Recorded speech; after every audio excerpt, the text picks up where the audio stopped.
Hoy, Gayay, anong ginagawa mo? Ha? Ano yan? Di ba alam kapatid ko yan? Ha? Sinisilip-silip mo dyan? Ha? Kaya pala, ang kapal talaga ng pagmumukha mo, kaya pala wala kaming tiwala dyan sa pagmumukha mo eh. Gusto mo malaman ng ina nito? Ha? Wait lang, tatawagin ko si inay. Kung tawagin mo, nanay mo, akin na to. Ano atin? Ha? Di ba naman yung ginagawa mo? Pagmamanyak na yung ginagawa mo? Ha? Alam mo naman, mahal na mahal ko yung nanay mo. O, mahal mo pala, bakit ginagawa yan? Ha? Sa kapatid ko pa? Ha? Hindi nga, mga malaki na kayo. Atin na to. Huwag ka nang maingay. Maingay? Ako ba mo walang maingay? Ha? Pati kapatid ko, binabastos mo? Ha? Ha? Grabe ka naman. Atin na nga to. May gusto ka ba sa kapatid ko?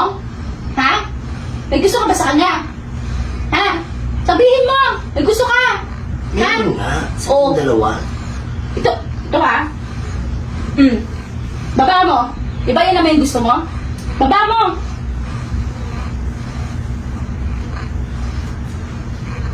Anong gagawin ko nito? Amuyin mo. Oh.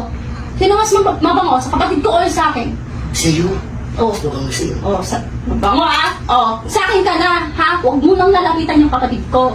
Kung gusto mo nang di malaman ni inay yan, sa akin ka na, ha? Lahat ang gusto mo, susundin mo. Susundin ko. Handa mo yan? Ha? Eto. Ano? Gusto mo? Oo, gusto mo. Diba? Ano? Saan ka? Sa kapatid ko o sa akin? Siyempre sa'yo. Oo, diba? O, tara na. Doon na tayo sa, sa kwarto. Ha?